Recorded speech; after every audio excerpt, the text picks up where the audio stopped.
নমস্কাৰ, মোৰ নাম ৰিংকু তালুকদাৰ। আজি আলোচনাৰ বিষয় হ'ল স্বাধীনতা দিৱস।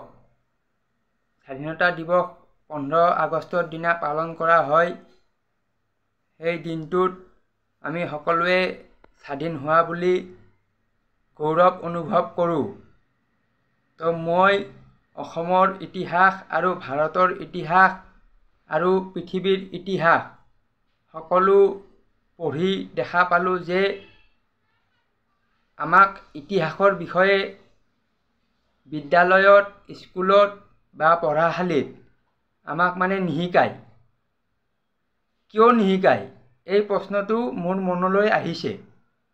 তেতিয়া মই দেখা পালোঁ যে কাৰণ আমাক ইতিহাসৰ বিষয়ে আমি জনাটো নিবিচাৰে। কোনে নিবিচাৰে? যোনে আমাক শাসন কৰি আছে তেওঁলোকে নিবিচাৰে। কাৰণ কিয়? আপুনি চিন্তা কৰক, এজন ল'ৰা বা ছোৱালী আজি জন্ম পালে। আজি জন্ম পোৱা শিশুটো 18 বছৰ পিছত এজন নাগৰিক হৈ ওলাব।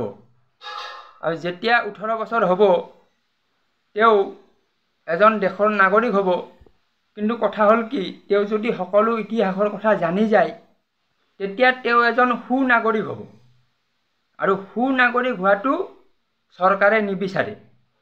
কাৰণ নাগৰিকবোৰ যদি সচেতন সজাগ হয় তেতিয়াহ'লে আমাক শোষণ কৰিব নোৱাৰিব। আৰু এইটো বহুত গুৰুত্বপূৰ্ণ বিষয়। আপুনি চিন্তা কৰক, যিটো শিক্ষা ব্যৱস্থা আমাৰ অসমত বা ভাৰতত বা আমাৰ দেশত চলি আছে সেইটো হ'ল ব্ৰিটিছ শিক্ষা ব্যৱস্থা। ব্ৰিটিছে প্ৰয়োগ কৰা শিক্ষা পদ্ধতি। সেই শিক্ষা পদ্ধতিটো ব্ৰিটিছে আমাক শিকাইছিল। কাৰণ ব্ৰিটিছে বিচাৰিছিল যে এই মানুহখিনি ইমানো জানা হ'ব নালাগে যাতে তেওঁলোকৰ ব্ৰেইনবোৰ ভালকৈ কাম কৰে, আৰু ইমানখিনি জানিব লাগে যাতে আমি তেওঁলোকক চাকৰ বনাই ৰাখিব পাৰোঁ। আচ্ছা, ইয়াত এটা কথা, যেতিয়া ব্ৰিটিছ গুচি গ'ল তেতিয়া ভাৰত চৰকাৰৰ প্ৰথম কামটো কি আছিল? প্ৰথম কামটো আছিলে যে দেশৰ শিক্ষা ব্যৱস্থা সলনি কৰা। প্ৰথমটো দেশৰ শিক্ষা ব্যৱস্থাটো সলনি কৰিব লাগিছিল, কিন্তু কৰা নাই। সেইটো আপোনাৰ ভাৰত চৰকাৰৰ যিমান চৰকাৰ আছে, কংগ্ৰেছ চৰকাৰ, UPA চৰকাৰ, NDA চৰকাৰ, BJP চৰকাৰ, যিমান চৰকাৰ আছে কোনো কিন্তু এই বিষয়ে মাত নিদিয়ে যে আমাৰ দেশৰ শিক্ষা ব্যৱস্থাটো সলনি কৰিব লাগে। আপুনি যিমান লিডাৰৰ নাম কওক, যিমান নেতাৰ নাম কওক, ডাঙৰ ডাঙৰ নেতা, তেওঁলোকৰ মুখত আপুনি এইবোৰ কথা শুনা নাপায়। কিয় শুনা নাপায়? কাৰণ তেওঁলোকে জানে শিক্ষা ব্যৱস্থা সলনি কৰি দিলে দেশ সলনি হ'ব। আৰু তেওঁলোকে নিবিচাৰে দেশ সলনি হোৱাটো। তাৰমানে এতিয়া স্বাধীন কেনেকুৱা স্বাধীন হৈছে জানে? মই কৈ আছোঁ, ধৰক ব্ৰিটিছ গুচি গ'ল। ব্ৰিটিছ যিটো জেগাত আছিলে, যিটো ৰেংকত আছিলে, ধৰক আপোনাৰ এটা কোম্পেনীৰ CEO, চিফ এক্সিকিউটিভ অফিচাৰজন আগতে ব্ৰিটিছ আছিলে। সেই ব্ৰিটিছজন গুচি গ'ল। গুচি যোৱাৰ পিছত বেলেগ এজন চিফ এক্সিকিউটিভ অফিচাৰ হ'ল, তেওঁ ভাৰতীয় হ'ল। কিন্তু সেই ব্ৰিটিছজনে যিবোৰ নিয়ম কৰিছিল সেই ভাৰতীয়জনে সেই নিয়মবোৰ সলনি কৰিব লাগিছিল, কিন্তু নাই কৰা। তাৰমানে আপুনি বুজি লওক ক'ত খেলটো হৈ আছে। আপোনাৰ শিক্ষা ব্যৱস্থা ব্ৰিটিছৰ, আইন ব্যৱস্থা ব্ৰিটিছৰ, চবটো ব্ৰিটিছৰে চলি আছে। তেনেহ'লে আমাৰ দেশ স্বাধীন হোৱাৰ পিছত ব্ৰিটিছৰ পদ্ধতিটো কিয় চলি আছে? এইটো সলনি কৰিব লাগে।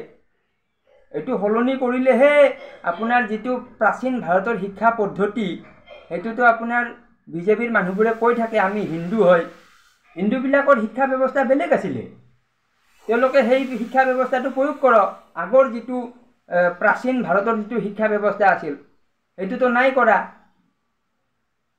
তো কথাটো হ'ল কি, এইবোৰ কথা আমাক নেতাবোৰে যে কৈ থাকে কাৰণ তেওঁলোকে জানে আমি ইতিহাস নাজানোৱে।